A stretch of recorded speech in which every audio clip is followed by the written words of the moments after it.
வந்திருக்க press and media எல்லாருக்குமே ரொம்ப தேங்க்ஸ் ஆக்சுவலாக. இது ஆக்சுவலாக ஒரு பெரிய ஆப்பர்ச்சுனிட்டி. இந்த மாதிரி ஒரு ஸ்டேஜ் கிடைக்கிறதே ரொம்ப பெரிய ஆப்பர்ச்சுனிட்டியாக நான் பார்க்குறேன். ஏன்னா இந்த வடபழனியில் வந்து பல ஆஃபீஸில் வந்து நான் ஃபோட்டோ கொடுத்து நடிக்க சான்ஸ் கிடைக்குமான்னு நான் தேடி இருக்கிறேன். ஸோ எனக்கு எப்போயாச்சும் இந்த மாதிரி ஒரு வருஷத்துக்கு ஒரு வாட்டி இப்படி கிடைக்கும்போது ரொம்ப சந்தோஷமாக இருக்கும். அதே டைமில் கொஞ்சம் பயமாகவும் இருக்கும். ஏன்னா ஒரு மாதிரி நடுங்கும் உள்ள என்ன பேசுகிறதுன்னு. ஸோ இருந்தாலும் அதெல்லாம் மறைச்சிட்டு ஒரு மாதிரி ஒரு கான்ஃபிடென்ட்டாக பேசணுன்னு வந்திருக்கேன். ஆக்சுவலாக நீங்கள் பார்த்தீங்கன்னா இந்த டீமே ரொம்ப ஒரு ஃப்ரெஷ்ஷான டீம். அவங்க ப்ரொடியூசர்ஸ் எல்லாருமே பேசும்போதே தெரிஞ்சு யாருமே ஒரு யூஸ்வலாக பேசுகிற மாதிரி இல்லை. எல்லாருமே ஒரு ஒரு மாதிரி ஒரு ஜென்ரிக்காக ஒரு யூஸ்வலாக படத்தில் பேசாத மாதிரி இந்த படம் நல்லா வந்திருக்கு அந்த மாதிரி பேசியிருக்காங்க. ஸோ நானும் அதே தான் சொல்கிறேன். இந்த படம் பார்த்திங்கன்னா ஒரு ரிலேஷன்ஷிப் த்ரில்லர். இந்த ரிலேஷன்ஷிப்பில் யூஸ்வலாக வந்து நம்ம காமெடி பார்த்துருப்போம், இல்லை இன்டென்ஸாக இப்போ அர்ஜுன் ரெட்டி, இப்போ சேது இந்த மாதிரி படங்கள்லாம் பார்த்துருப்போம், இன்டென்ஸான மூவிஸ். பட் இது வந்து ஒரு த்ரில்லர். நல்லா பார்த்தீங்கன்னா ரிலேஷன்ஷிப்னாலே ஒரு த்ரில்லர் தான். நம்ம ஏதோ ஒரு ரிலேஷன்ஷிப்பில் லைஃப்பில் ஏதோ ஒரு பாயிண்டில் இருந்திருப்போம், லவ் பண்ணியிருப்போம், இல்லை ஏதோ ஒரு கல்யாணம் ஆகிருக்கும். ஸோ நம்ம அந்த மாதிரி ரிலேஷன்ஷிப்பில் இருக்கும்போது ஏதோ ஒரு விஷயம் வந்து நம்ம பார்ட்னர்கிட்டருந்து கண்டிப்பாக மறைச்சிருப்போம். அது எல்லாருமே கண்டிப்பாக ஒரு பாயிண்டில் பண்ணியிருப்போம். ஏன்னா இங்கே யாருமே ரொம்ப நல்லவரும் கிடையாது, ரொம்ப கெட்டவரும் கிடையாது. ஸோ ஏதோ ஒரு பாயிண்டில் ஏதோ ஒரு விஷயத்த மறைச்சிருப்போம். அது அவங்க நல்லதுக்காகவும் இருக்கலாம், நம்ம நல்லதுக்காகவும் இருக்கலாம். ஸோ அப்படி மறைக்கும் போது அந்த ஒரு திக்குன்னு ஒரு மொமெண்ட் இருக்கும். ஐயோ இது இப்படி நம்ம ஃபோன் எடுத்து பார்த்துருவாங்களோ, இல்லை இந்த மெசேஜை படிச்சிருவாங்களோ, இந்த மாதிரி ஒரு பயம் இருந்துக்கிட்டே இருக்கும். ஸோ அதுதான் அந்த த்ரில்லிங். ஸோ இந்த ரிலேஷன்ஷிப்பில் இருக்க த்ரில்லர் வந்து என்னதான் மர்டர் மிஸ்ட்ரி இல்லை வேறு எந்த மாதிரி படத்துலையுமே வராது. அது வந்து இது ஃபஸ்ட்டு ஒரு நியூ கைண்ட் இந்த படம். ஏன்னா ரிலேஷன்ஷிப்பில் இருக்கிற ஒரு த்ரில்லிங் மொமெண்ட்ஸை வந்து பற்றி பேசியிருக்காங்க. நம்மளே பார்ப்போம், இப்போது இந்த மெசேஜை யாராவது பார்த்துட்டா அவ்வளோதான், நம்ம லைஃபே காலின்ற மாதிரிலாம் இருக்கும். ஸோ அதை மாதிரி ஒரு விஷயம் தான் இந்த படம் ஆரம்பிக்குது. எப்படி ஒரு ஹஸ்பண்ட், நீங்கள் ட்ரெய்லர் பார்த்துருப்பீங்க, எப்படி ஒரு ஹஸ்பண்ட்டை வந்து அவங்க ஒய்ஃப் வந்து ஒரு விஷயத்த சொல்கிறதுக்கு கஷ்டப்பட்டு ஒரு இடத்துக்கு போவாங்க. ஸோ அங்கே என்ன நடக்குதுன்றது தான் கதை. ஸோ இதெல்லாம் தாண்டி இந்த படம் நிறைய விஷயங்கள் பற்றி ஆக்சுவலாக பேசுது. ஆக்சுவலாக நம்ம எந்த ரிலேஷன்ஷிப்னாலும் எடுத்துக்கிட்டிங்கன்னா யாரையுமே நம்ம ஹோல்ட் பண்ணி வைக்க முடியாது. இப்போ ஃபார் எக்ஸாம்பிள் இப்போ நம்ம நியூஸ் அண்ட் மீடியா எடுத்தால் இப்போ ஓப்பன் பண்ணால் எல்லாருக்குமே தெரியும் டிவோர்ஸ் இல்லை ஏதோ ஒரு பிரச்சனை தான் வருது கண்டிப்பாக. இப்போ எந்த ரிலேஷன்ஷிப்லேயுமே யாரையுமே பிடிச்சலாம் வச்சுட்டு இருக்க முடியாது. ஸோ நம்ம வந்து ஒருத்தங்கள்கிட்ட ஒரு விஷயம் மறைக்கிறோன்னாலே அவங்க நம்மளுக்கு தேவைன்னு தான் அர்த்தம். ஏன்னா அதனால தான் நம்ம வந்து ஒரு பயத்தில் இவங்க நம்மளை விட்டு போயிடக்கூடாதுன்றதுனால தான் மறைக்கிறோம். அப்படி அவங்க நம்மளுக்கு தேவையே இல்லைன்னு நினச்சோன்னா ஓப்பனாக பண்ணிவிடுவோம். அது யாருக்கு என்ன தெரிஞ்சாலும் பரவாயில்ல. அது கல்யாணம் ஆகியிருந்தாலும், இப்போது ஒரு ஹஸ்பண்ட் அண்ட் ஒய்ஃப் இருக்காங்க, அந்த ஒய்ஃபுக்கு தெரிஞ்சால் பரவாயில்ல, நான் என்னன்னாலும் பண்ணுவேன்னு நினச்சா அந்த ரிலேஷன்ஷிப் மேலே அவங்களுக்கு அக்கறையே இல்லைன்னு அர்த்தம். So that's all. இது எனக்கு தேவையில்லை அப்படின்னு நினச்சா தான் அவங்க எதையும் மறைக்க மாட்டாங்க. பட் ஏதோ ஒன்று வந்து நான் வந்து ஹோல்ட் பண்ணுறேன், என் பாஸ்ட்டில் உள்ளதோ இல்லை ப்ரெசென்ட்டில் உள்ளதையோ ஹோல்ட் பண்ணுறேன்னு நினச்சாங்கன்னா அந்த ரிலேஷன்ஷிப்போட முக்கியத்துவம் வந்து அவங்களுக்கு ரொம்ப தேவை. பட் இதை நான் ஜஸ்டிஃபை பண்ண விரும்பலை. அப்படி மறைக்கிறது தப்பு தான். பட் எவ்வளோ ஹானஸ்ட்டாக இருந்தால் அது அவங்களுக்கு எவ்வளோ ஹர்ட் ஆகும். அந்த ரிலேஷன்ஷிப்பில் நம்ம ஏதோ ஒரு தப்பு பண்ணியிருப்போம். ஸோ அது எல்லாத்தையும் தாண்டி அதை வந்து எப்படியாச்சும் நம்ம எடுத்துகிட்டு போகணுன்னு நினைக்கும் போது இந்த தப்பெல்லாம் மறைச்சி ஒரு விஷயத்தில் வந்து நம்ம நிற்கிறோம். அது வந்து நிறையா டைம் பேக் ஃபயரும் ஆகும். ஸோ அது நம்ம ஒன்றும் பண்ண முடியாது. இப்போ நம்ம நிறையா பார்க்குறோம். அதுவும் இப்போது எஸ்பெஷலாக இப்போ இந்த சினிமா இந்த ஃபீல்டில் எடுத்துக்கிட்டிங்கன்னா நிறையா டிவோர்ஸ், நிறையா ப்ராப்ளம்ஸ் வருது. ஒரு சைடு கல்யாணம் அந்த விஷயங்கள் பார்த்தா, இன்னொரு சைடு வந்து அந்த பிரச்சனைகள் வந்து அதிகமாக இருக்குது. அது எனக்கு புரியுது. ஏன்னா வந்து இப்போ இந்த சினிமா ஃபீல்டு வந்து ரொம்ப ஒரு ஒரு சேலஞ்சிங்கான ஃபீல்டு. இப்போ ஏன்னா நான் வந்தேன்னா, நான் இப்போ இங்கே வரும்போது என்ன ஏதுன்னே தெரியாமல் ரொம்ப ஒரு ஒரு பிளைண்டாக தான் வந்தேன். அதனால தான் இங்கே வரவே முடிஞ்சிச்சு. நம்ம ரொம்ப யோசிச்சா இந்த ஃபீல்டில் வரவே முடியாது. அந்த கஷ்டம் ரொம்பவே அதிகம். இப்போ மென்டல் ஹெல்த்துன்னு ஒன்று சொல்லுவாங்க. நான் அதை பற்றியும் கண்டிப்பாக பேசணும். இதை நான் கொஞ்சம் இன்டர்வியூஸ்லேயும் பேசியிருந்தேன். பட் மென்டல் ஹெல்த் வந்து நம்மளுக்கு ரொம்ப முக்கியம். அதுவும் இந்த ப்ரொஃபஷனை பொறுத்த வரைக்கும் நம்மளுக்கு வேலைன்றது டெய்லிலாம் இருக்காது. இப்போ நான் மேபி இப்போ ஃபார் எக்ஸாம்பிள் இப்போ என்ன எடுத்துக்கிட்டிங்கன்னா, நான் ஒரு 2 வருஷத்துக்கு முன்னாடி இந்த ஸ்டூடியோஸ் கிட்ட வந்தேன் பிரசாத்துக்கு ஒரு அதுக்கப்புறம் 2 இயர்ஸ் ஆயிருக்கு எனக்கு இங்கே வரத்துக்கு. ஆனால் நான் படம் நடித்தது ஒரு 1.5 இயர்ஸ் முன்னாடி. ஸோ நீங்கள் பார்த்தீங்கன்னா ஒரு வருஷத்தில் ஒரு 50 நாள் தான் நம்மளுக்கு வேலையே இருக்குது. நான் ரொம்ப பிஸியான ஆர்டிஸ்ட்டை பற்றி சொல்லலை. கொஞ்சம் அப்கமிங்கில் இருக்கிறவங்க இல்லை ஒரு ப்ரொஃபஷனலாக பண்ணுறவங்களுக்குலாம் ஒரு 50-60 நாள் தான் வேலை இருக்கும். இல்லை பெரிய ஸ்டார்ஸ்ன்னு பார்த்தீங்கனாலும் இப்போ விஜய் சார், அஜித் சார் மாதிரி ஸ்டார்ஸ் பார்த்தீங்கனாலும் அவங்க ஒரு படம் நடிப்பாங்க வருஷத்துக்கு. அவங்களுக்கு ஒரு 120 நாள் தான் வேலை இருக்கும். மேக்ஸிமம் 100 நாள் இருக்கும். மீதி 200-300 நாள் நம்ம வீட்டில் சும்மா தான் இருக்கணும். அந்த 300 நாள் நம்மளோட மென்டல் ஹெல்த்தை ரொம்ப கவனமாக பார்த்துக்கணும். ஏன்னா அந்த மென்டல் ஹெல்த்தை வந்து நம்ம மிஸ் பண்ணிட்டோம்னா நம்ம ஃபேமிலி, நம்ம ரிலேஷன்ஷிப் எல்லாமே ரொம்ப அஃபெக்ட் ஆகுது அந்த மென்டல் ஹெல்த்னால. ஏன்னா நம்மளுக்கு வந்து இங்கே பல பிரச்சனை இருக்கும், காசு வராது, 9 to 5 ஜாப் மாதிரி இது கிடையாது சினிமா. ஸோ இது எல்லாத்தையுமே நம்ம கவனித்து ஒரு ஃபேமிலியை ரன் பண்ணி போகிறதுன்றது ரொம்ப கஷ்டம். இது எல்லாருக்குமே இங்கே நடக்கிறது தான். ஸோ அந்த கஷ்டத்தையும் தாண்டி இங்கே நம்ம நிலச்சிருக்கணும்னா நம்ம கொஞ்சம் அந்த மென்டல் ஹெல்த்தை வந்து நம்ம அந்த 60 நாளுக்கு வேலை பண்ணுறதை நோக்கி ஓடிக்கிட்டே இருப்போம். அந்த 300 நாள் இது சொல்கிறது வேணால் ரொம்ப ஈஸியாக இருக்கலாம், ஆனால் சொல்கிற அளவுக்கு ஈஸி கிடையாது. இப்போ ஒருத்தரோட ஒரு சைடை பார்ப்போம், லைக் அவங்க ஏதோ தப்பு பண்ணிட்டாங்க, இல்லை அந்த தப்புலேருந்து அவங்க ஏதோ ஒன்று நடக்குது அப்படின்றத ஒரு சைடு பார்ப்போம். பட் நம்ம இன்னொருத்தரோட சைடையும் பார்க்கணும். ஏன்னா இப்போ ஒரு எம்பத்தின்ற விஷயம் வந்து நான் இப்போ ரீசெண்டாக ரொம்ப முக்கியம்னு நினைக்கிறேன் நம்மளோட பீஸ்க்காக.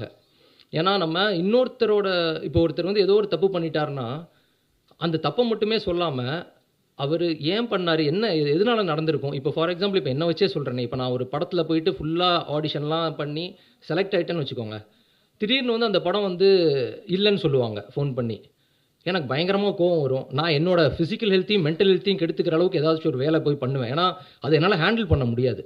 இப்போ நான் போயிட்டு ஏதாச்சும் எங்கேயாச்சும் போவேன், ட்ராவல் பண்ணுவேன், அதை வந்து என்னோடய ஃபேமிலி மெம்பர்ஸால் ஹேண்டில் பண்ண முடியாது.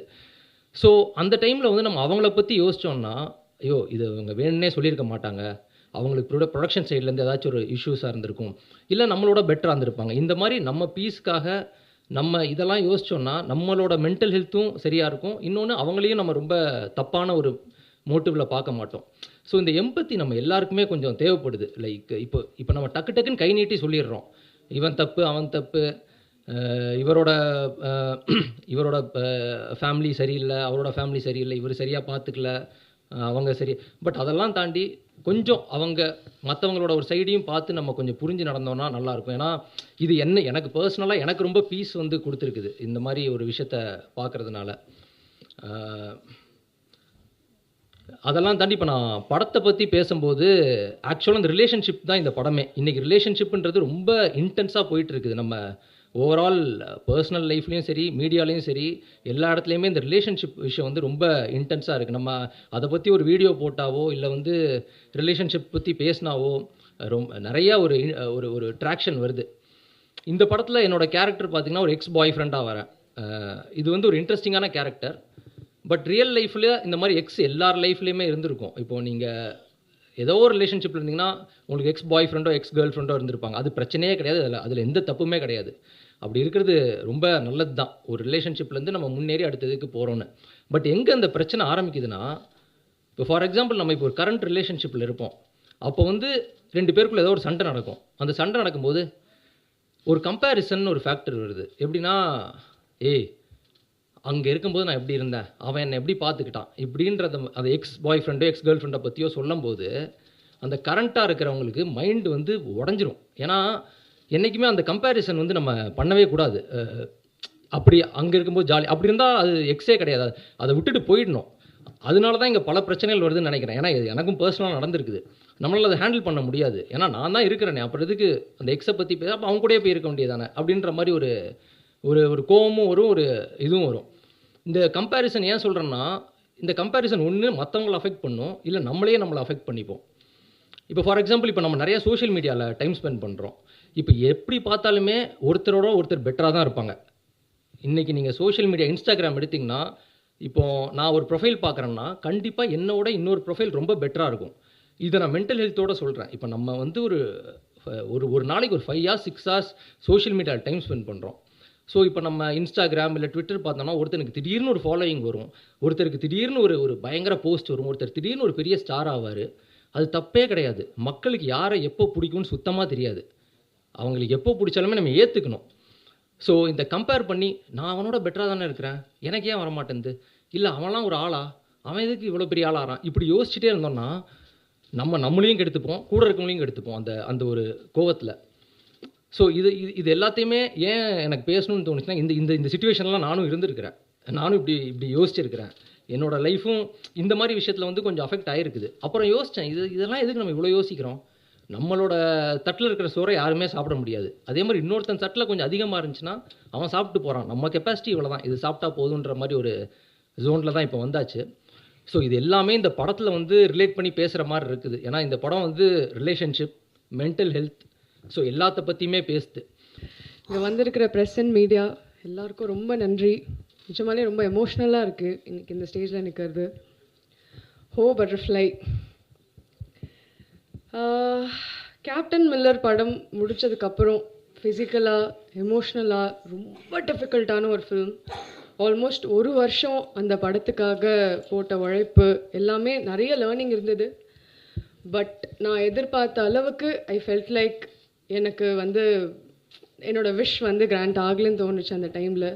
ஸோ அப்போது I was going through a phase, maybe this profession is not for me, maybe நம்ம வேறு ஏதாவது பண்ணலாமே லைஃப்பில், வை ஆர் வி வேஸ்டிங் டைம்ன்ற மாதிரி ஒரு டிப்ரெஸிங்கான ஒரு ஃபேஸ் தான் அது. So let's take a break அப்படின்னு யோசிக்கும் போது தான் Vijay sir reached out to me. அப்போ தான் ஹோ பட்டர்ஃப்ளை என் லைஃப்பில் வந்தது. One of the best narration இது வரைக்கும் நான் கேட்டதுலே, ரொம்ப அருமையான ஒரு நரேஷன். ரொம்ப கஷ்டம் அந்த நரேஷன் சொல்கிறதுக்கே, ஆனால் அவ்வளோ அழகாக அந்த நரேஷன் சொன்னார். அண்ட் அவ்வளோ ஒரு டீப்பான ஒரு கேரக்டர். நான் என் லைஃப்பில் அந்த டைமில் இருந்த சுச்சுவேஷனும் இந்த கேரக்டர் எனக்கு வந்த டைமிங்கும் பயங்கரமாக அலைன் ஆச்சு. ஓகே இந்த படம் பண்ணலாம் அப்படின்னு சொல்லிட்டு ரிஹர்சல்ஸ் நிறையா rehearsals and all we had. அதுக்கப்புறம் ஷூட்டுக்கு போகலாம் அப்படின்ட்டு ஃப்ளைட் ஏறி எல்லோரும் கிளம்பி செட்டுக்கு போனாங்க. அன்றைக்கி ஈவினிங் நான் ஃப்ளைட் ஏறுறதுக்கு முன்னாடி I went through a major surgery. அந்த டைமில் வந்து again to I have to really do திஸ்ன்ற மாதிரி ஒரு கொஷின். பட் அந்த டைமில் எத்தனையோ ஸ்டார்ஸ் இருக்காங்க, இன்னமும் நம்ம இண்டஸ்ட்ரியில் வந்து காம்ப்ளெக்ஷன் பற்றி பேசிட்டு தான் இருக்காங்க, டஸ்கி டோன் பற்றி பேசுகிறாங்க. இன்னும் நிறைய படங்களில் வந்து நிறைய ஹைரார்கி இருக்குது. அது எதுவுமே கிடையாது இந்த டீமில். அதுதான் என்னோடய மோஸ்ட் ஃபேவரட். பட் நான் ஏன் இதை சொல்ல வந்தேன்னா, அந்த டைமில் அவங்க எவ்வளவோ பெரிய ஸ்டார்ஸ் செலக்ட் பண்ணி அவங்கள வந்து ஷூட் போயிருக்கலாம். பட் எனக்காக வெயிட் பண்ணி அந்த டேட்ஸை வந்து புஷ் பண்ணி நீங்கள் வாங்க அப்படின்னு சொல்லி, அப்போ ஹாஸ்பிட்டலில் தே டோல் மீ 2 months ஆச்சு I need to take rest. But இவங்க எனக்காக பண்ணனால 10 நாள் I went back to set. But அதுக்கு நான் என்றைக்குமே கிரேட்ஃபுல்லாக இருப்பேன். To all the producers, to my director. It's a lot to do for someone like that who's new to this industry. And படம் இது ரொம்ப புது ஜான்ரா. இந்த மாதிரி ரெஃபரன்சஸ்ஸே இல்லை இந்த படத்துக்கு. இந்த படம் ஒரு ரெஃபரன்ஸாக அமையணுன்றது தான் வந்து என்னோடய விஷ் ஆக்சுவலி. அவ்வளோ ஒரு பியூட்டிஃபுல்லான ஒரு ஃபில்ம் இந்த படம். த்ரில்லர் அதெல்லாம் தாண்டி நிறைய டீப்பான விஷயங்கள் இருக்குது இதில். சோஷியல் மெசேஜ் எதுவுமே கிடையாது. பட் இந்த படம் ஒரு ஹியூமன் எமோஷன்ஸ் பற்றி, நம்ம எல்லாரும் லைஃப்பில் கோ த்ரூ பண்ணுற நிறைய emotions like guilt, regret, broken heart, இது எல்லாத்தையும் பற்றி அந்த படத்தில் வந்து பேசியிருக்கோம். ஒரு பியூட்டிஃபுல்லான ஒரு ஹீலிங் ஜேர்னி இருக்கும் இதில். எவ்வளோ தான் வந்து டெரரைசிங்காவோ ஹாரராகவோ த்ரில்லர் மாதிரி இருந்தாலும் படம் முடிஞ்சு நீங்கள் எல்லாம் வெளியில் வரும்போது மனசார ஒரு ஸ்மைலோடு வருவீங்கன்னு நான் நம்புகிறேன். அந்த மாதிரி ஒரு மேஜிக் இருக்குது இந்த படத்தில் டெஃபினட்டாக. Speaking about Athul, Sibi, amazing actors. I found 2 amazing friends. It was such a pleasure working with both of them. Atul வந்து ஒரு ஃபினாமினல் பர்ஃபார்மர் ஆக்சுவலாக. அவர் ஒரு சின்ன ரோல் வந்து ஆக்சுவலி கேப்டன் மில்லர்லேயே பண்ணியிருந்தார். But it didn't come out. பட் இந்த படத்தில் வந்து அவர் என் கூட நடிக்க வரும்போது நாங்கள் நிறைய ரிஹர்சல்ஸ்லாம் பண்ணும்போது தான் தெரிஞ்சது அவருக்குள்ளே எவ்வளோ ஒரு டெப்த் இருக்குது. And what a long journey he's had in this profession. It's not that easy இந்த ப்ரொஃபஷனில் to be creating an own space for you. So all the best Atul, do well. And Sibi, very very sorted guy. I wish you all the best Sibi. You have a lot, நிறைய அவருக்கு he has a lot of good intention. நிறைய பேருக்கு நிறைய விஷயங்கள் பண்ணணுன்ற ஒரு ஆசை இருக்குது. அவருக்குன்னு ஒரு பொசிஷன் இந்த இண்டஸ்ட்ரியில் வந்து வின் பண்ணணும்னு ஒரு ஆசை இருக்குது. I hope all of that happens to you. All the very best. And Vijay, எவ்வளோ சொன்னாலும் நன்றிகள் பத்தவே பத்தாது. நான் என்றைக்குமே அவர்கிட்ட என்ன சொல்வேன்னா, சினிமா உங்களை வந்து கெடுத்துடக்கூடாது, என்றைக்குமே இதே மாதிரி இருங்க. இந்த மாதிரி டைரக்டர்ஸ் ரொம்ப ரேராக அமைவாங்க லைஃப்பில். ஆக்சுவலி இந்த படம் செட்டுக்கு போகும்போது எனக்கு ஒரு ஃபிலிம் செட் மாதிரியே இல்லை. எத்தனையோ படங்கள் பண்ணியாச்சு. ஆக்சுவலி இப்போது 10 இயர்ஸ் ஆகுது. ரொம்ப சூஸ் பண்ணியிருக்கேன். 10 இயர்ஸில் இது ஒரு என்னோட 10th ப்ராஜெக்ட். பட் இந்த செட்டுக்கு போகும்போது ஃபிலிம் செட் மாதிரியே இல்லை. ஒரு என்னோட பியர்ஸோட, என்னோட ஃப்ரெண்ட்ஸோட ஒரு க்ரியேட்டிவ் கொலாபரேஷன் மாதிரி இருந்தது. எந்த ஒரு வித்தியாசம் கிடையாது. இவங்க பெரிய ஆக்டர், சின்ன ஆக்டர் கிடையாது. ஏடிஸ்லேருந்து டெக்னீஷியன்ஸ்லேருந்து எல்லாருமே சரிசமமாக இருந்து க்ரியேட் பண்ணோம். அது அவ்வளோ ஒரு நல்ல எக்ஸ்பீரியன்ஸாக இருந்தது. ஆக்சுவலி இந்த மாதிரி நிறைய பேரோட எனக்கு ஒர்க் பண்ணணும் திருப்பி ஆசை, அந்த ஹோப் வந்து இந்த படம் மூலிமா எனக்கு வந்திருக்கு. ஸோ எல்லாருக்கும் ரொம்ப நன்றி. சமீப காலமாக நிறைய சின்ன படங்களுக்கு உங்களோட எழுத்துனாலையும் உங்களோட வார்த்தைகள்னாலையும் அதுக்கு ஒரு பயங்கரமான ஒரு அங்கீகாரம் கொடுத்துருக்கீங்க. அதே மாதிரி இந்த படத்துக்கும் நீங்கள் வந்து சப்போர்ட் பண்ணுவீங்க, நீங்கள் வந்து உங்கள் வேர்ட்ஸ் ஸ்ப்ரெட் பண்ணுவீங்க நான் நம்புகிறேன். So thank you so much. Also Vizag இவர் வந்து இன்னும் கொஞ்ச நாளில் 100% ஒரு பெரிய இடத்துல இருப்பார். அவ்வளோ பியூட்டிஃபுல்லாக இருக்குது அவரோட மியூசிக், அவ்வளோ சோல்ஃபுல்லாக இருக்குது. இந்த படத்துலேயே என்னோட ரொம்ப ஃபேவரெட்னா அந்த பட்டர்ஃப்ளை தீம் தான்.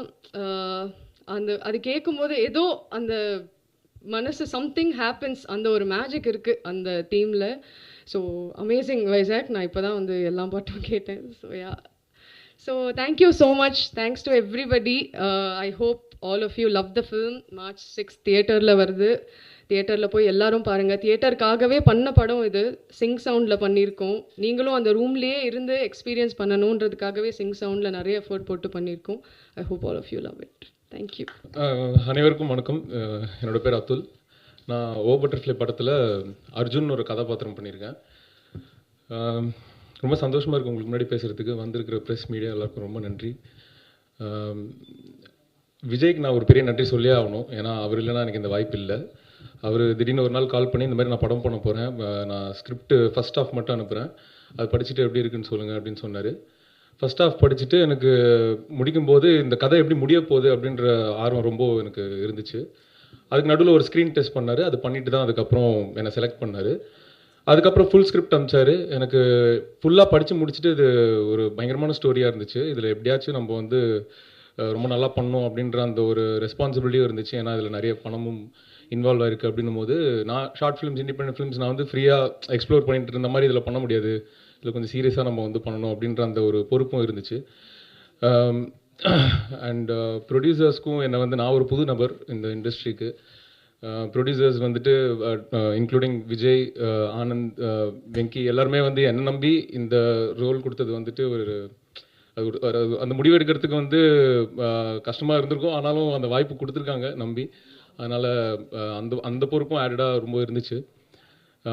என்னோட co actors Niveditha, Sibi bro, பயங்கர ஜாலியாக இருந்துச்சு செட்டில். நீங்கள் இதில் பார்க்குறதுக்கு வந்து எல்லாமே ரொம்ப சீரியஸாக இருக்கும். ஆனால் வந்து பின்னாடி வந்து எவ்வளோ சில்மிஷங்கள் பண்ணிகிட்டு இருந்தோம் அப்படின்றது எங்களுக்கு தான் தெரியும். ரொம்ப ஜாலியாக இருந்துச்சு அவங்க. ஆனால் பர்ஃபார்மன்ஸாக வந்து நிவேதிதா வந்து ரொம்ப ஒரு இன்டென்ஸான பர்ஃபார்மன்ஸ் கொடுத்துருக்காங்க. அது ட்ரெய்லரில் டீசரில் பார்த்தது வந்து ரொம்ப கம்மி. அது இன்னும் படத்தில் இன்னும் நிறைய இருக்குது. அண்ட் சிபி ப்ரோ வந்து அவர் ஒரு ஒரு இன்ட்ரெஸ்டிங்கான எசன்ஸ் வந்து அவரோட ரோலுக்கு கொடுத்துருக்காரு. அது படத்தையே வந்து ரொம்ப இன்ட்ரெஸ்டிங்காக மாற்றிடுச்சு. அண்ட் எங்களுக்குள்ள ஒரு நல்ல எனர்ஜி இருந்துச்சு. ஏன்னா அதுக்கு முன்னாடி ஒரு ரீடிங், ரிஹர்சல்ஸ் அதெல்லாம் முடிச்சுட்டு தான் நாங்கள் போனோம். ஸோ எங்களுக்குள்ள ஒரு நல்ல ஒரு கம்ஃபர்ட் ஃபார்ம் ஆயிடுச்சு. அண்ட் நாசர் சார் நான் சொல்லவே தேவையில்ல, அவர் ஒரு லெஜெண்ட். அவர் கூட ஸ்க்ரீன் ஸ்பேஸ் ஷேர் பண்ணதே ஒரு பெரிய இதுவாக பார்க்குறேன், ஒரு பெரிய விஷயமா நான் பார்க்குறேன். ரொம்ப சந்தோஷமாக இருந்துச்சு எனக்கு அவரோட நாலேஜை பற்றி. அண்ட் அவர் ரொம்ப ஒரு டீப்பான பர்சன். அவர் ஒரு ஆக்டிங் லெஜெண்ட். அதெல்லாம் தாண்டி நான் அவர் வந்து ஒரு க்யூட்டாக சார்மிங்கான ஒரு ஆளாக பார்த்தேன். ஏன்னா அவர் வந்து ரொம்ப ஒரு எங்களோட சேர்ந்து அவரோட எனர்ஜியும் பயங்கர ஹையாக இருந்துச்சு செட்டில். எல்லாரையும் அப்படியே கலாய்ச்சிட்டு ஃபன் பண்ணிவிட்டு அப்படி தான் இருந்தார். அண்ட் கீர்த்தா கைலாசம் மேமும் அவங்களோட எனக்கு காம்பினேஷன் இருந்துச்சு. அவங்கக்கிட்ட நான் அவங்களோட நட்சத்திரம் நகர்கிறது பர்ஃபார்மன்ஸ் பற்றி நான் ரொம்ப நிறைய பேசிகிட்டு இருந்தேன் அவங்களோட. அண்ட் லக்ஷ்மி பிரியா அவங்களோட எனக்கு அவ்வளோ சீன்ஸ் இல்லை. ஆனால் வந்து படம் பார்த்துட்டு அதுக்கப்புறம் அவங்க எவ்வளோ ஸ்ட்ரென்த் ஆட் பண்ணியிருக்காங்க இந்த படத்துக்கு அப்படின்னு பார்க்கும்போது ரொம்ப சந்தோஷமாக இருந்துச்சு. And technical team Veda, I mean DOP Veda, music வைஜாக், எல்லாம் production designer Sharanya, DI, sound design, sound mix, இது எல்லாருமே அவங்களோட இந்த வேர்ல்டை வந்து ரொம்ப சரியாக புரிஞ்சுக்கிட்டு இதுக்கு என்ன தேவையோ அது வந்து ரொம்ப பர்ஃபெக்டாக அது வந்து கொடுத்துருக்காங்க. இப்போ நீங்கள் மியூசிக்கும் கேட்டு 2 சாங் கேட்டிருக்கீங்க. இது எல்லாத்தையுமே இது இன்னும் நிறைய கிராஃப்ட்ஸ் இருக்குது இதில். இது இந்த 24 கிராஃப்டையும் வந்துட்டு ரொம்ப அழகாக பிளெண்ட் பண்ணி ஒரு ஒரு பியூட்டிஃபுல்லான ஒரு அழகான சினிமாவை கொடுத்துருக்காரு விஜய். கண்டிப்பாக நீங்கள் வந்து மார்ச் 6th இந்த படத்தை பார்க்கணும். பார்த்துட்டு எப்படி இருக்குன்னு சொல்லுங்கள். உங்கள் சப்போர்ட் ரொம்ப முக்கியம். எங்களை மாதிரி ஒரு புது டீம் எல்லாருமே இதில் வந்துட்டு சின்ன சின்ன ஒர்க்கு பண்ணிகிட்டு இருந்தாலும் ஒரு ஃபஸ்ட் டைம் மெயின் ஸ்ட்ரீமில் வந்துட்டு பெருசாக வந்து பண்ணணுன்னு ஒரு ஆசையோடு வந்து பண்ணியிருக்கோம். ப்ரெஸ் அண்ட் மீடியா சப்போர்ட் இல்லாமல் எங்களால் வந்துட்டு ஆடியன்ஸை ரீச் பண்ண முடியாது. உங்களோட எழுத்துக்கள் தான் எங்களை வந்துட்டு எடுத்துகிட்டு போகும். Thank you so much. இந்த வாய்ப்பு கொடுத்ததுக்கு நன்றி. பேச ரொம்ப நன்றி. Thank you so much. தேங்க்யூ. எல்லோருக்கும் நமஸ்காரம். என் பேர் வைஷாக் சோம்நாத். நான் தான் இந்த படத்தோட music director. I'm from Kerala. இது என்னோட முதல் தமிழ் படம். ஏற்கனவே 2 மலையாளம் படம் பண்ணியிருக்கேன். ஆனால் அது வந்து இண்டிபெண்டன்ட் ஃபிலிம்ஸ் தான் இருந்தது. So this is my first attempt at a commercial film. So when 2024 வந்து when Vijay reached out to me and he said that he wants to bring me on board for the film. First few meetingsல வந்து விஜய் ஒரு ஆதர்ஷ் தான் இருந்தது. ஆதர்ஷ் இது படத்தோட executive producer. So அந்த டைமில் வந்து I knew that I understood that he is pretty clear about what he wants for the film and he is pretty aware of what I have done, what I am capable of. So அதனால ரொம்ப ஈஸியாக இருந்தது இந்த படத்தில் music பண்ணுறதுக்கு. And it actually feels like a very personal journey rather than a very commercial. அது படம் வந்து ரொம்ப கமர்ஷியலான ஸ்பேஸில் இருக்குது, but still it feels like a very personal journey. So thank you very much for the entire team, especially Vijay. This padam this film is coming in theaters on 6th. So எல்லாரும் போய் பாருங்க, support பண்ணுங்க. Thank you. So 6th March வந்து எங்கள் படம் release ஆகுது, ஓ butterfly. So எல்லோரும் தியேட்டருக்கு வாங்க, பாருங்கள், थ्रिल आएंगे. फर्स्ट टाइम जब ये स्टोरी हमारे पास आई थी, हमको स्टोरी अच्छी लगी, कुछ डिफरेंट लगी थी स्टोरी, तो हम लोगों ने थोड़ा इंटरेस्ट लिया. फिर विजय से 1-2 बार इंटरेक्ट हुआ, जूम हुआ. तो एक चीज़ विजय का मुझे सबसे ज़्यादा ये अच्छा लगा कि उन्होंने कभी भी मुझे ऐसा रोज़ी पिक्चर नहीं बताया कि ऐसा कर लेंगे, वैसा कर लेंगे, बहुत पैसा कमा लेंगे, बहुत कुछ बड़ा हो जाएगा. Very simplicity. And second thing, जब हम कुछ आगे बढ़े, जब बात बढ़ी कि उनके साथ अब मूवी बना रहे हैं, मैं कोदगिरी भी गया था शूटिंग देखने के लिए. तो वहाँ पे भी कभी भी ऐसा मतलब कोई शो शाइन ताम झाम ऐसा नहीं था. मतलब उसका क्लियर था कि इट इज़ इट, जो है वो है, यू चूज़, आप डिसाइड करो. इफ़ यू इंटरेस्टेड, आपको सही लगता है तो ही आप आगे बढ़ना. और कोदगिरी में भी काफ़ी चैलेंजेस थे, वेदर का, लोकल अथॉरिटीज़, बट उससे जब भी बात होती थी विजय से, तो मतलब उसका वो एटीट्यूड रहता था कि झुकेगा नहीं साला, कुछ भी हो जाए करेगा हम लोग तो. And thanks for Nivedita, CB, Atul, Nassar sir, Lakshmi Priya, आप लोगों ने बहुत मेहनत किया है, बहुत डेडिकेशन है सबका. Thanks a lot. And specially Vijay, मतलब ये जितना भी अभी तक हुआ है मेरे एक्सपेक्टेशन से बहुत ज़्यादा अच्छा है. म्यूज़िक भी बहुत अच्छा है. Thanks a lot. या थैंक यू. சார் பேசினது நம்ம எல்லாருக்கும் புரிஞ்சிருக்கோம்னு நினைக்கிறேன். ஏன்னா அந்த அளவுக்கு சிம்பிளான ஹிந்தியில் பேசிட்டாரு. புரியாதவங்களுக்கு நான் திரும்பவும் சொல்ல விரும்புகிறேன். So Vijay sir, the director of the film, first time சாருக்கு கதை வந்து நரேட் பண்ணப்போ கொண்டு வந்தப்போ இந்த மாதிரி ஒரு கதை பார்த்ததே இல்லை. அண்ட் ரொம்ப சிம்பிளிசிட்டியான ஒரு ஸ்டோரி லைன், சிம்பிளிசிட்டியான ஒரு பர்சன். அண்ட் பொதுவாகவே ஒரு ஃபர்ஸ்ட் ஃபிலிம் பண்ணுறப்ப நம்ம வந்து ரொம்ப ஒரு பிரம்மாண்டமான ஒரு லெவலில் பண்ணலாம், அதுலேருந்து நம்ம காசு சம்பாதிக்கலான்னு தான் வந்து டெபியூட்டான்ஸ் வருவாங்க. ஆனால் சார் அப்படி கிடையாது. ஒரு தரமான ஒரு படத்தை வந்து மக்கள்கிட்ட கொண்டு போய் சேர்க்கணுன்ற ஒரே ஒரு நோக்கத்தோடு தான் வந்தார். அண்ட் கோத்தகிரியில் வந்து ஷூட் பண்ணுறப்ப அந்த ஒரு ஆம்பியன்ஸாக இருக்கட்டும், இல்லைனா மினிமலிஸ்டிக்கான ஒரு செட் ஒர்க்கோட படத்தையே முடிச்சு கொடுத்தாரு. அண்ட் படத்தில் ஒர்க் பண்ண அத்தனை ஆர்டிஸ்ட், டெக்னீஷியன்ஸ் எல்லாருமே அவங்களோட பெஸ்ட் ஒர்க் கொடுத்துருக்காங்க படத்துக்கு. அண்ட் கண்டிப்பாக இந்த மாதிரி ஒரு படம் நம்ம எல்லாரையும் வந்து இம்ப்ரெஸ் பண்றோன்ற ஒரு நம்பிக்கை இருக்கு. एक चीज़ और कहना रह गया, मैंने विजय से एक बार डिस्कस किया था कि मेरा प्रोडक्शन हाउस स्टार्ट करना है, मैं ऑफिस के लिए जगह देख रहा हूँ बॉम्बे. तो उसका क्लियर था, आनंद भाई ये सब फालतू तामझाम और खर्चा मत करो, मूवी पे पैसा डालो, ये सब शो शाइन से कुछ नहीं होगा. And I like that. Thank you. So இந்த மாதிரி ஃபர்ஸ்ட் ப்ரொடக்ஷன் நான் ஆரம்பிக்க போகிறேன், இதுக்கு ஒரு தனி ஆஃபீஸ் செட்டப்லாம் மும்பையில் நம்ம போட்டு ரொம்ப வேறு லெவலில் ஒரு ப்ரெப்ரேஷனோடு இருக்கணும்னு நான் கேட்டப்போ விஜய் சார் வந்து இதெல்லாம் வேண்டாம், ஆஃபீஸில் இன்வெஸ்ட் பண்ணுறதுக்கு பதிலாக நம்ம படத்துலேயே அந்த காசு இன்வெஸ்ட் பண்ணோன்னா இன்னும் அவுட்புட் அண்ட் ப்ராடக்ட் ரொம்ப நல்லாவே வரும் அப்படின்னு சஜஸ்ட் பண்ணியிருக்காங்க. யா, தேங்க்யூ. ஸோ எல்லாருக்கும் வணக்கம். ஆக்சுவலாக இது ஃபர்ஸ்ட் டைம் நான் வந்து இந்த மாதிரி ஒரு சினிமா சம்மந்தப்பட்ட மேடையில் நான் வந்து பேசுகிறேன் என்னோடய லைஃப்பில். அண்டு 4-5 வருஷம் முன்னாடி விஜய் வந்து ஃபஸ்ட்டு என்கிட்ட கதை சொன்னார். எனக்கு எதுக்கு சொன்னாருன்னு அப்போ புரியல.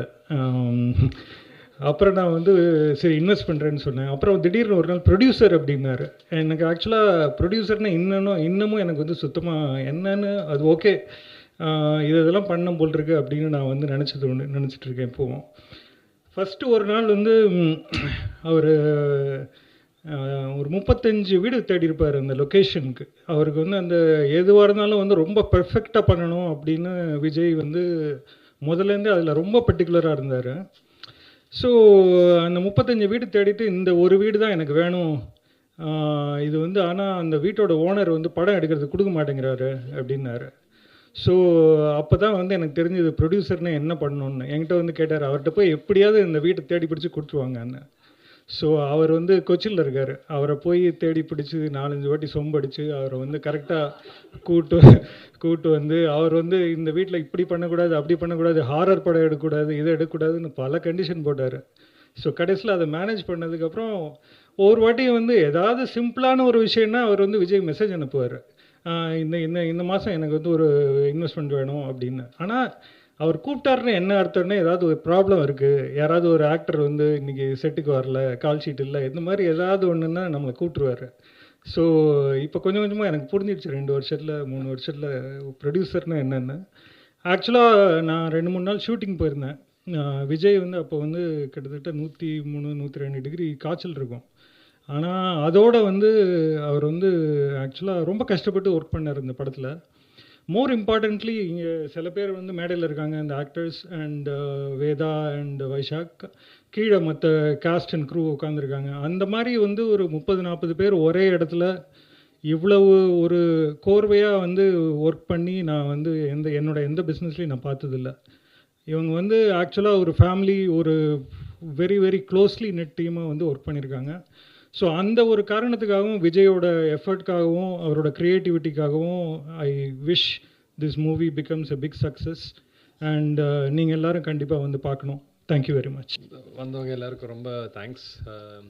எங்கள் படத்தோட ப்ரெஸ் மீட்டுக்கு வந்ததுக்கு கொஞ்சம் நான் ஹெசிடெண்ட்டாக இருந்தேன் எப்படி பேச போகிறேன்னு. பட்டு எல்லோரும் அவங்களோட ஸ்டைலில் வந்து பேசி எனக்கு கொஞ்சம் எனர்ஜி கொடுத்துருக்காங்கன்னு தான் சொல்லணும். Thank you for that. நான் வந்து சினிமாவுக்கு வந்து ஒரு 7-8 வருஷம் ஆச்சு. அதுக்கு முன்னாடி நான் ஃபைனான்ஸ் துறையில் ஒரு 12 வருஷம் இருந்தேன். சினிமாவுக்கு வந்ததுக்கான மெயின் காரணம் வந்து சின்ன வயசுலேருந்தே அஃப்கோர்ஸ் ஒரு ஈடுபாடு உண்டு. அதுக்கு முக்கியமான காரணங்கள் என் அம்மா அப்பா இங்கே உட்காந்துருக்காங்க. அவங்க 2 பேருமே பயங்கர தீவிரமான சினிமா பக்தர்கள். அதுலேருந்து வந்த ஒரு விஷயம்.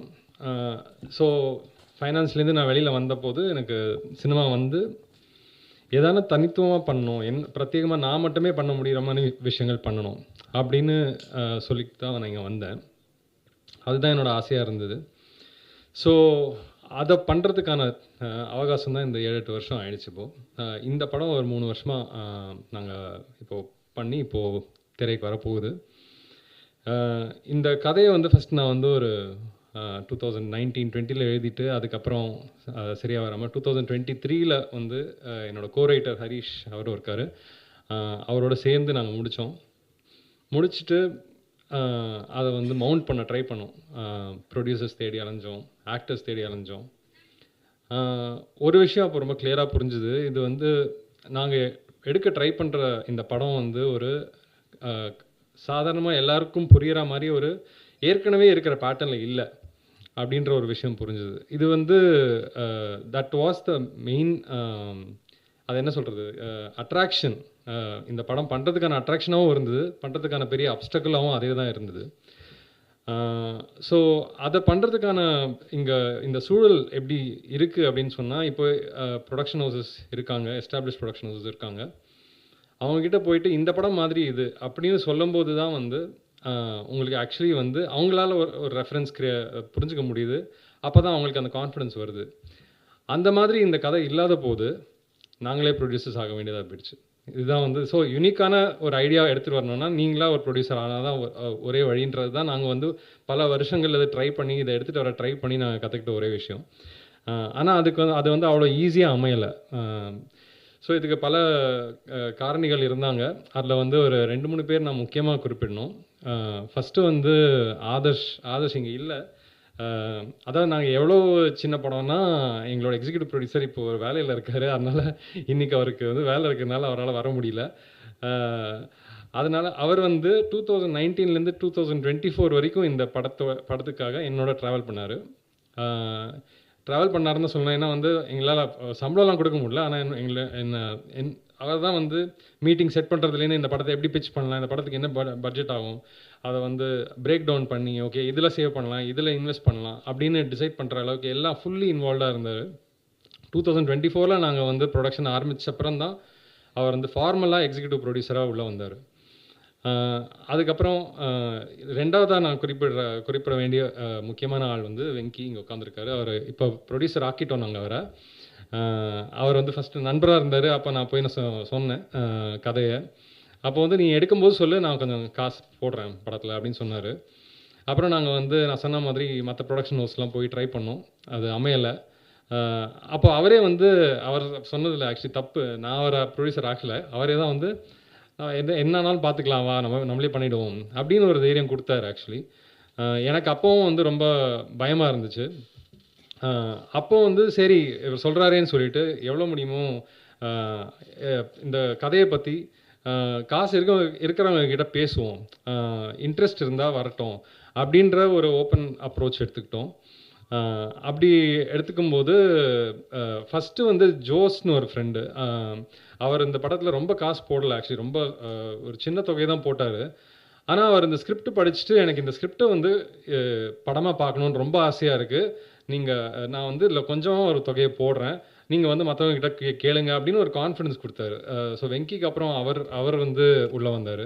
இந்த மாதிரி சின்னதாக உள்ளே வரும்பொழுது தான் அந்த தைரியம் வந்துச்சு. அண்ட் அப்போது ஒன்று ரியலைஸ் பண்ணுறோம்ல, இப்போது சினிமாங்கிறது வந்து ஊர் கூடி இழுக்கிற தேர் தான் அது. நான் தனியாக வந்து யாராலையுமே எதையும் செஞ்சிட முடியாது சினிமாவில். அந்த மாதிரி ஒவ்வொருத்தராக தான் வந்து சேர்ந்தாங்க இந்த ப்ராசஸில்.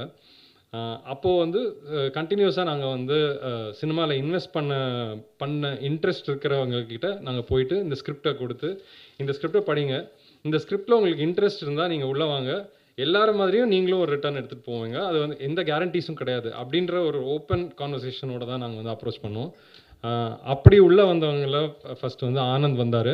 ஆனந்த் வந்து அவர் இந்த மொழி கிடையாது, அவருக்கும் எனக்கும் வந்து நான் ரொம்ப ஒரு ஆவரேஜாக தான் ஹிந்தி பேசுவேன். அதை வச்சுட்டு தான் வந்து இந்த கதையை பற்றி அவர்கிட்ட சொன்னேன். அவரோட பையன் இங்கே இருக்கார். ஆக்சுவலி அவர் இந்த ஸ்கிரிப்ட் படிச்சுட்டு அவர் வந்து அப்பா கிட்ட நல்லா இருக்குது அப்படின்னு சொல்லி ஒரு கான்ஃபிடென்ஸ் அவருக்கு வந்துச்சு. அதுக்கப்புறம் அவர் உள்ளே வந்தார். அதாவது அவருக்கு தெரியாத ஒரு மொழியில் வந்து இந்த ஐடியா இன்ட்ரெஸ்டிங்காக இருக்குது. ஏன்னா நான் இங்கிலீஷ்லேயும் ஸ்கிரிப்ட் வச்சுருந்தேன், டயலாக்ஸ்லாம் இங்கிலீஷில் வச்சு ஒரு ஸ்கிரிப்ட் வச்சுருந்தேன். அதை படிச்சுட்டு அவர் இன்ட்ரெஸ்டிங்காக இருக்குன்னு சொல்லிட்டு உள்ளே வந்தார். அப்புறம் நிஷான்னு ஒரு கோ ப்ரொடியூசர் இருக்காங்க, பாலம்பூர் டாக்கீஸ், நீங்கள் பார்த்துருப்பீங்க. அவங்க வந்து ஏற்கனவே ஒரு ஷார்ட் ஃபிலிம் எடுத்திருந்தாங்க, ஃபிலிம்ஸில் வந்து ப்ரொடியூஸ் பண்ணலாம் அப்படின்ற தாட்டில் இருந்தாங்க. அப்போ நாங்கள் போயிட்டு எங்கள் ஏற்கனவே வந்து இவ்வளோ ஃபண்டிங் நாங்கள் லைன் அப் பண்ணிட்டோம், பாக்கி வந்து இவ்வளோ பார்த்துட்டு இருக்கோம், நீங்கள் வந்தீங்கன்னா சேர்ந்து இந்த தேரை இழுப்போம் அப்படின்னு சொல்லி தான் அவங்கக்கிட்ட போனோம். அவங்க உள்ளே வந்தாங்க. ஸோ இப்படி ஒவ்வொருத்தராக வந்து உள்ளே வந்து அப்படி தான் இந்த ப்ராஜெக்ட் அமைஞ்சுது. இது யாருமே வந்து அதாவது ஃப்ரெண்ட்ஸ் ஃபேமிலிலாம் சேர்ந்து போட்டு பண்ண படமா அப்படின்னு கேட்டால் யாருமே ஃப்ரெண்ட்ஸ் ஃபேமிலிலாம் கிடையாது. இப்போ ஃப்ரெண்ட்ஸ் ஆகிட்டாங்க. பட் சேர்ந்த போது இதை எல்லாத்தையுமே வந்து சேர்த்தது வந்து அந்த ஸ்கிரிப்ட் தான். அந்த ஸ்கிரிப்ட்னால தான் வந்து நாங்கள் எல்லாம் சேர்ந்துருக்கோம். அந்த ஐடியாவோட யூனிக்னஸ் தான் வந்து லைக் முன்னாடி சொன்ன மாதிரி இந்த படத்தோட strength and it was the obstacle. But அந்த ஆப்ஸ்டக்கிளை கடந்து இந்த ப்ரொடக்ஷனை ஆரம்பித்து இந்த ப்ரொடக்ஷனை வந்து நாங்கள் முடித்தோம். இந்த ப்ராசஸில் நெக்ஸ்ட்டு வந்து சேர்ந்தவங்க மெயினாக வந்து ஆக்டர்ஸ். ஸோ ஆக்டர்ஸ் சொல்லும்போது இந்த படத்தோட யூனிக்னஸ்னாலேயே அகெயின் அங்கேயும் வந்து பல ஆப்ஸ்டக்கிள்ஸ் இருந்தது. இது வந்து நம்ம இண்டஸ்ட்ரியில் வந்து இன்னும் கூட ஒரு ஃபீமேல் ப்ராட்டகனிஸ்ட் வச்சு ஒரு படம் எடுக்கிறது அவ்வளோ சுலபமான விஷயம் கிடையாது. அது வந்து ஒரு மேல் ஆக்டர்கிட்ட போய் பிச் பண்ணும்போது அவ்வளோ ஈஸியாக அவங்க ஒத்துக்கிறது கிடையாது. ஏன்னா வந்து at the end of the day அவங்க ஏற்கனவே இருக்கிற அந்த மைண்ட் செட்டில் பார்க்குறவங்க நிறைய பேர் இருக்காங்க இன்னும். அப்படி அந்த சுச்சுவேஷனில் வந்து இந்த ஸ்கிரிப்டோட ஸ்ட்ரென்த்தில் நான் அப்படி பார்க்கல. நான் ஆக்சுவலி வந்து இந்த 3 கேரக்டர்ஸோட ஒரு ட்ரையாங்கிளாக தான் இந்த படத்தை பார்த்தேன். ஆனால் அதில் மெயின் ப்ராட்டகனிஸ்ட் வந்து ஃபீமேல் தான். அப்படி இருக்கிற அந்த சுச்சுவேஷனில் வந்து நான் போய் சிபி, அதுல் அவங்கக்கிட்ட இதை கொடுக்கும்போது அவங்க அந்த ஸ்கிரிப்டில் இருந்த வேல்யூ தான் பார்த்தாங்க. அவங்க வந்து இதை வந்து நம்மளோட ரோல் குறைஞ்சிருமோ அப்படின்னு எதுவுமே பார்க்கல. And they found the script interesting and came on board. அதுக்கு ரொம்ப தேங்க்ஸ். அதுக்கப்புறம் வந்து நான் அஃப்கோர்ஸ் நிவேதிதா வந்து நான் சொல்லியே ஆகணும். இது வந்து அகெயின் அதாவது இங்கே இருக்கிற ஆக்டர்ஸில் வந்து ஃபஸ்ட்டு இந்த படம் சிங்க் சவுண்டில் பண்ணுறதா இருந்தோம். முதல்லேருந்தே அது வந்து ஸ்டார்டிங்லேருந்தே அது ஒரு பிளானாக இருந்தது. அப்படி இருக்கும்போது தமிழ் பேசுகிற ஹீரோயின் தான் வந்து இதில் காஸ்ட் பண்ண முடியுன்ற கன்ஸ்ட்ரெயின்ட்டும் இருந்துச்சு. ஆனால் அதுதான் அதோட வேல்யூவும் கூட. அப்படி இருக்கும்பொழுது ஒரு நல்ல பர்ஃபார்மராக இருக்கணும், தமிழ் பேசணும், இந்த கேரக்டருக்கு பொருந்தி போகணும், அந்த ஏஜுக்கு பொருந்தி போகணும். அப்படிங்கும்போது நிவேதா வந்து நாங்கள் மற்ற படங்களில் பார்த்து we really wanted to get her on board. நான் அந்த நரேஷன் எப்படி போகணும்னு நான் கொஞ்சம் டென்ஷனாக தான் இருந்தேன். அவங்க இப்போ அதுதான் பெஸ்ட் நரேஷன் சொல்கிறாங்க. எனக்கு அப்படி அப்போ அந்த மொமெண்ட்டில் அப்படி தோணல. But it was great. அந்த moment she came on board. அப்படியே எங்களுக்கு ஏன்னா அது வரைக்கும் நாங்கள் நிறைய பேர்கிட்ட போய் பிச் பண்ணி அது ஒரு பெரிய ப்ராசஸாக போய் எங்களால் ஆக்சுவலி வந்து ஒரு லீட் ஃபீமேலை வந்து கண்டுபிடிக்கவே முடியல அந்த பாயிண்ட் வரைக்கும். It was so good to have Niveditha on board at that point. எனக்கு இன்னும் நல்லா ஞாபகம் இருக்குது. அதுக்கப்புறம் முக்கியமாக வந்து நான் தேங்க்ஸ் சொல்ல வேண்டியது நாசர் சாருக்கு. நாசர் சார் வந்து இன்சிடென்டலி என்னோட மாமாவும் அவரும் செங்கல்பட்டில் ஒரே ஸ்கூலில் படித்தவங்க. அந்த ஒரே ஒரு கனெக்ஷன் தான் இருந்துச்சு. ஸோ அதனால் என் மாமா கிட்டே எப்படியாவது எனக்கு ஒரு மீட்டிங் மட்டும் வாங்கி கொடுங்கன்னு சொன்னேன்னா அவர் வந்து செட் பண்ணி கொடுத்தாரு. நான் போனேன். ஐ திங்க் நாசர் சார் வந்து அவரோட டேட்ஸ் உங்களுக்குலாம் தெரிஞ்சிருக்கும். அவர் ரொம்ப பிஸியான ஆர்டிஸ்ட், எல்லா லாங்குவேஜ்லேயும் நடிச்சிட்ருக்காரு. ஸோ அவருக்கு ஐ திங்க் இந்த படம் வந்து சரி கேட்டுட்டு ஓகே நான் பார்க்கலாம்ப்பா அப்படின்னு சொல்லிட்டு விட்டுறலாம் தான் நினச்சிருந்தாருன்னு நினைக்கிறேன். பட் தேங்க்ஃபுல்லி அன்றைக்கி வந்து ஏதோ ஒரு மேஜிக் நடந்துச்சு. அன்றைக்கி தான் என்னை பொறுத்த வரைக்கும் நான் என்னோட பெஸ்ட் நரேஷன் கொடுத்தேன் அந்த 5 மினிட்ஸில். அதில் வந்து அவருக்கு ஏதோ ஒன்று பிடிச்சி போச்சு அந்த ஐடியாவை பற்றி. அந்த கேரக்டரும் ரொம்ப இன்ட்ரெஸ்டிங்கான கேரக்டர் அவர் ப்ளே பண்ணியிருக்கிறது. நான் அஃப்கோர்ஸ் நம்ம எல்லோரும் நாசர் சாரை பார்த்துருக்கோம். பட் ஒரு ரொம்ப க்யூட்டான ஒரு பர்ஃபார்மன்ஸ் பண்ணியிருக்காரு இந்த படத்தில். ஆக்சுவலி ரொம்ப ஃப்ரெஷ்ஷாக நாசர் சாரை வந்து இந்த படத்தில் பார்த்ததுக்கு I am very very glad that has happened in my film. அதுக்கான கிரெடிட் வந்து எல்லாமே அவரது தான் ஆக்சுவலி. ஏன்னா அது ஸ்கிரிப்டில் இருந்ததை விட ஒரு பல மடங்கு வந்து அவர் வந்து அதை உயர்த்திட்டார் அவரோட பர்ஃபார்மன்ஸ் வச்சு. அவர் லாட் ஆஃப் எலிமெண்ட்ஸ் அவர் வந்து ஸ்பாட்டில் அவர் கொண்டு வந்தார். அவர் இந்த படத்தில் வந்து ஒரு பெரிய பிளெஸ்ஸிங்காக பார்க்குறேன்னா. அதுக்கப்புறம் லக்ஷ்மி பிரியாவோட கேரக்டர் பற்றி சொல்லி ஆகணும். லக்ஷ்மி பிரியா வந்து இந்த படத்தில் வந்து ஒரு சன்னியாசியை ரோல் பண்ணுறாங்க. அது வந்து ரொம்ப அதாவது வந்து ஒரு ஹீரோயினாக நடிக்கிறவங்க வந்து ஒரு சப்போர்ட்டிங் கேரக்டர் பண்ணணும், அது ஒரு சன்னியாசி அப்படின்னு சொல்லும்போது இம்மீடியட்டாக நிறைய பேருக்கு அந்த ரிலக்டன்ஸ் இருந்திருக்கும், அது பண்ணணுமா வேணாமா அப்படின்றது. ஆனால் வந்து எனக்கு வந்து அந்த கேரக்டர் வந்து இந்த ஸ்கிரிப்ட்குள்ளே வந்த பிறகு தான் இந்த ஸ்கிரிப்டே கம்ப்ளீட் ஆச்சு. ஸோ நான் அதை அவங்ககிட்ட சொல்லி அவங்களுக்கு அது புரிஞ்ச போது அவங்க உள்ளே வந்தாங்க. அண்ட் இதை வந்து நான் இப்போது இன்டர்வியூஸும் சொல்லிகிட்டு இருக்கேன். நம்ம தமிழ் சினிமாவில் எவ்வளோ கேங்ஸ்டர் பார்க்குறோம், ஆனால் ரியல் லைஃப்பில் கேங்ஸ்டர்லாம் பார்த்ததே கிடையாது நம்ம. ஆனால் ரியல் லைஃப்பில் எவ்வளோ சன்னியாசிகள் பார்க்குறோம். திருவண்ணாமலையில் ஒரு தெருவில் இருக்கிற சன்னியாசிகளோட நம்ம தமிழ் சினிமாவில் கேங்ஸ்டர்ஸ் அதிகமாக பார்த்துருக்கோம் ஆக்சுவலி. ஆனால் சினிமாவில் இந்த மாதிரி கேரக்டர் ரியலாக போர்ட்ரேயான சன்னியாசி கேரக்டர்ஸ் வந்தது கிடையாது. ஸோ அந்த மாதிரி ஒரு கேரக்டர் ரொம்ப இம்பார்ட்டண்ட்டான கேரக்டர் ப்ளே பண்ணியிருக்காங்க. I am very grateful to Lakshmi Priya for playing it. அதுக்கப்புறம் கடைசியாக கீதா கைலாசம். இந்த 3 சீனியர் ஆக்டர்ஸும் வந்து இந்த 3 யங் ஆக்டர்ஸை காம்ப்ளிமெண்ட் பண்ணுற மாதிரி அமைஞ்சது ஸ்கிரிப்டில். கீதா கைலாசம் கிட்ட போயிட்டு நான் அந்த ஒரு சோடா புட்டி கிழவின்னு ஒரு ரோல் பண்ணியிருக்காங்க அந்த படத்தில். அது 2 சீன் தான், it's a cameo, but it's very very important அந்த படத்தில்.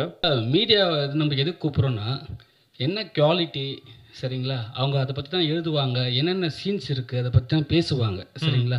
ஆனால் இந்த ஸ்க்ரீனில் பார்க்கும்போது குவாலிட்டி கம்மியாக இருக்குது. டிஏ பண்ணிங்களா பண்ணலையா, ஏன் வந்து டிஏ போட்டு பண்ணல? இப்போது இங்கே பார்த்த இதுவா இல்லை டிஏலாம் பண்ணி தான் இருக்குது. ஆனால் வந்து எங்களுக்கு வந்து ஐ திங்க் எம்ஓவி ஃபைல் அந்த ஃபைல் ஃபார்மேட்டிங்கில் தான் பிரச்சனை. அது வந்து final quality will be much better தான். மீடியாவுக்கு போட்டு காட்டுறீங்க, அது காட்டும் போது நம்ம கொஞ்சம் சரியாக காட்டினா தானே வந்து எல்லாரும் எழுதுவாங்க சரியா. Right right right. இதுதான் வந்து நாங்கள் ஆக்சுவலி ஃபைனல் ஃபைல் தான் அது. பட் ஏன் இது சரியாக ப்ளே ஆகலன்னு தெரியல எனக்கும். நான் பார்க்கும்போதே லேக் இருந்துச்சு. அதுக்கப்புறம் வந்து ப்ராசஸிங்கும் போயிட்டு பஃபர் ஆகிட்டுற மாதிரி இருந்துச்சு. அது வந்து இங்கே சிஸ்டம் ப்ராப்ளமாக கூட இருக்கலாம். பட் ஃபைனல் குவாலிட்டி அப்படி கிடையாது. சரி, அப்புறம் வந்து எப்பவுமே வந்து இங்கிலீஷ் படத்தில் தான் வந்து last final dialogue final touch எல்லாம் வச்சு ஒரு விஷயம் பண்ணுவாங்க. ஆனால் வந்து நீங்கள் ட்ரைலர்லேயே வந்து மேடம் வந்து ஹீரோயின் சொல்கிற விஷயம் வந்து எப்படி நீங்கள் ரிவீல் பண்ணுவீங்க, எப்படி மக்கள் தமிழ்நாட்டு மக்கள் அதை ஏற்றுப்பாங்க? அது ரிவீல் இல்லை, அதுதான் ஆக்சுவலி கதையே. ஸோ அந்த டைலாக் நீங்கள் பார்க்குறீங்கல்ல, அது வந்து படத்தோட ஃபஸ்ட்டு 10 நிமிஷத்துலேயே வந்துடும். அதனால் அது ரிவீல் கிடையாது. அதுதான் வந்து அங்கே தான் கதை தொடங்குது. இல்லை, லாஸ்ட் சீனே வந்து கதை தொடங்குற மாதிரி வச்சுருக்கீங்களா? நீங்கள் இதில் பார்த்த லாஸ்ட் சீன் தான் வந்து கதை தொடங்குற இடம் படத்தில். சிவி சார், நீங்கள் சார் சோஷியல் மீடியாவில் வந்து பேசுகிற விஷயம் வேறு, சரிங்களா? நீங்கள் படத்தில் விஷயம் கண்டென்ட்டை வந்து உள்ளே கொண்டு வரீங்க. நீங்கள் விஜய் சார் கூட படம் பண்ணியிருக்கீங்க, திடீர்னு வந்து என்ன சொல்கிறீங்க, சைக்கோன்றீங்க.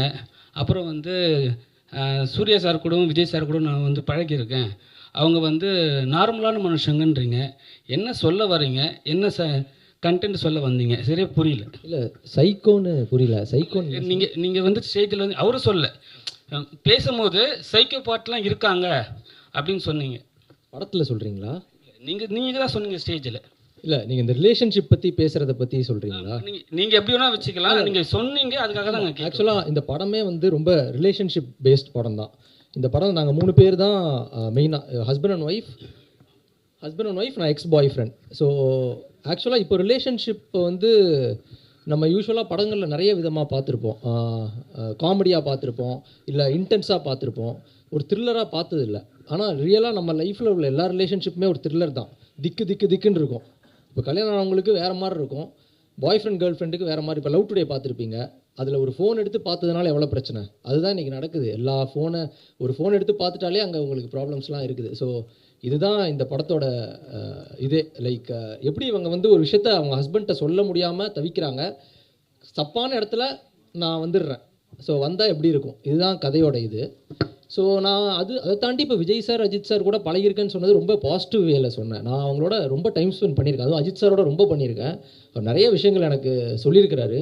ரொம்ப நானுமே எல்லாரும் மாதிரி பார்த்த ஆட்கள். ஏன்னா எங்கள் அப்பா வந்து நான் சேலம்லேருந்து வந்தேன், எல்லா படமும் ஃபஸ்ட் டே ஃபஸ்ட் ஷோ போவோம். ரொம்ப வெறித்தனமான ஃபேன் எங்கள் அப்பா இத்தனைக்கும் ஒரு டாக்டர் சைக்காட்ரிஸ்ட்.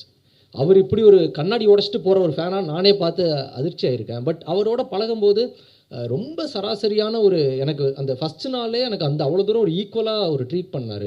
ஏன்னா நம்ம வந்து ஸ்டார்ஸ் அப்படி பார்க்குறோம்ல, ஸோ அதெல்லாம் இல்லை. நானுமே ஒரு சராசரியான ஆள், எனக்கும் அதை சொன்னார் அவரே, எனக்கும் எல்லா விதமான நல்லதும் இருக்குது கெட்டதும் இருக்குது, ஸோ அதை அக்செப்ட் பண்ணிக்கணும் அப்படின்ற மாதிரி. ஸோ அதை நான் வந்து சொல்லணும்னு நினச்சேன், அவ்வளோதான், வேறு எதுவும் இல்லை.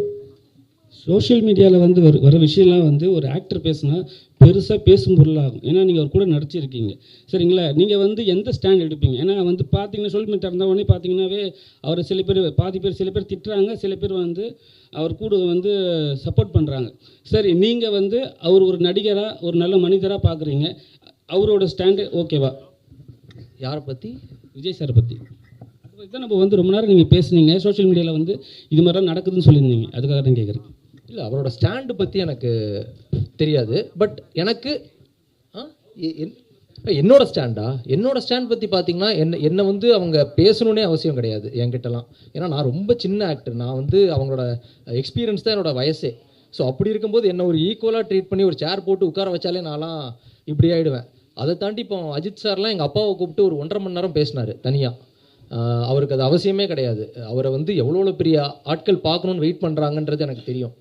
பட் ஒரு இன்சிடெண்ட்டில் கூப்பிட்டு அப்பாவை கூப்பிட்டு அம்மாவை கூப்பிட்டுன்னு சொல்லி 1 hour கிட்ட என்கிட்ட பேசினார்.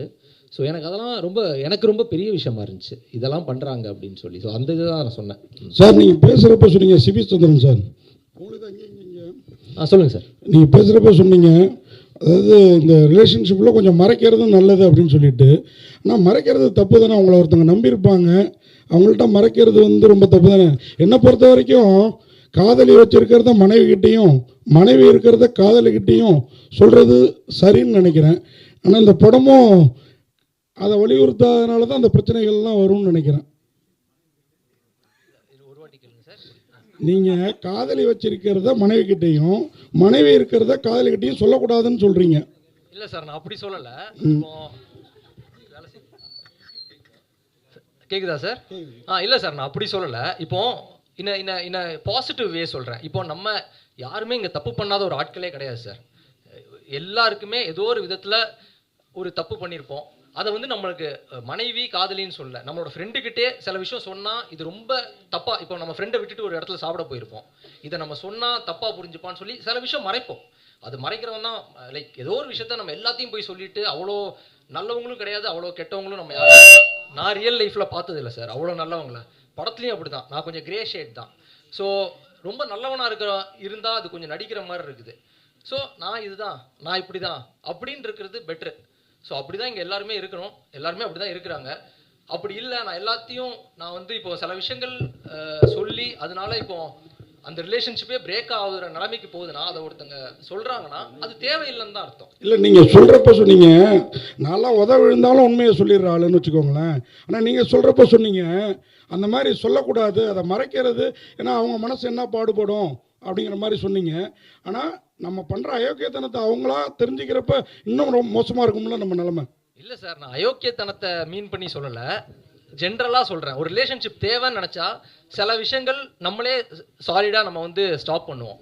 இந்த விஷயம் எனக்கு ஒரு ஃப்ரெண்டாக வேணும்னு நினச்சேன்னா இவர்கிட்ட இருந்து சரி நான் அது என்ன சொல்கிறது ரொம்ப அன்ஹார்ம்ஃபுல்லான திங்ஸ் சொல்கிறேன், இவருக்கு ஹார்ம் பண்ணுற மாதிரி ஒரு விஷயத்த சொல்லலை. அதை அவங்களுக்கே சொல்லனாலும் என்னைக்கே ஒரு நாள் தெரிஞ்சிடும் சார். எதையுமே பெருசாலாம் மறைக்க முடியாது. நம்ம வாழ்க்கையிலே அப்படி தான், சில விஷயம் தெரியணும்னா அது போய் தெரிஞ்சிடும், மறைச்சலாம் வாழ்ந்துட்டு இருக்க முடியாது. பட் அன்ஹார்ம்ஃபுல்லாக சில ரிலேஷன்ஷிப் வேணும்னு நினச்சோன்னா அதை சொல்ல மாட்டோம்.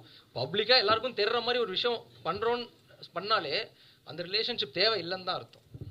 சார் ஹீரோயின்ட்ட கொடுங்க. ஹீரோயின் மேடம், எல்லாருக்குமே இந்த ஃபுட்டு ட்ரெஸ்ஸு அவங்க எமோஷனல் எல்லாமே பர்சனல் தான்.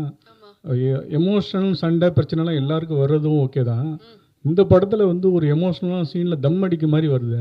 நாங்கள் ஜென்ஸ் தம் அடித்தாலே ரொம்ப பாதிப்பு அப்படிங்கும். இந்த மாதிரி எல்லாரும் டென்ஷனில் தம் அடித்தா நாடு என்னதுக்காகும்? அடிக்கக்கூடாது தான், ஆனால் அது ஒரு கதாபாத்திரம், ரியாலிட்டி இல்லை. ஸோ அந்த கதாபாத்திரத்தில் அவங்க வந்து சில பிரச்சனைகள் கோத்ரூ பண்ணுறாங்க. ஸோ ஒரு ஆக்டரோட வேலையே வந்து அந்த ஒரு பாத்திரமா அதுக்கு உயிர் கொடுக்கறது தான். ஸோ நான் அது அவ்வளோதான் அப்படி தான் பார்க்குறேன்னு தவிர நான் அதை ப்ரமோட்டோ பண்ணல. நான் ஒரு டீ டோட்டலர் அவ்வளோதான் நான் சொல்ல வரேன். அந்த கேரக்டருக்கு ஜஸ்டிஸ் பண்ணணும். என்னோட நடிப்புக்கு ஒரு தீனி மாதிரி தான் இந்த படம். எனக்கு வயிறு ஃபுல்லாக இருக்குது இந்த படம் நடித்தது, அவ்வளோதான். இந்த படம் பார்க்குற லவ்வர்ஸ் ஓகே, ஒரு ஹஸ்பண்டு எக்ஸ் லவ்வர்லாம் இந்த படம் பார்த்தா படம் முடிஞ்சு வெளியில் வரும்போது என்ன மெசேஜ் எடுத்துகிட்டு போவாங்க?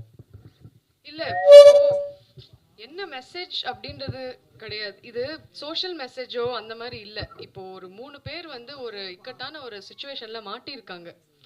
அந்த சுச்சுவேஷன்லேருந்து வெளியில் வரத்துக்கு நடுவில் ஒரு டைம் இருக்கு இல்லையா, அதில் நம்ம நிறைய கோத்ரூ பண்ணுவோம் எமோஷ்னலாக. அந்த எமோஷன்ஸை பற்றி தான் இந்த படம், இந்த ஜேர்னி. இது எல்லார் வாழ்க்கையிலையும் அப்படியே சும்மா நடக்கிற விஷயம் கிடையாது, நடக்கவும் கூடாது, அந்த மாதிரி நடக்கக்கூடாது.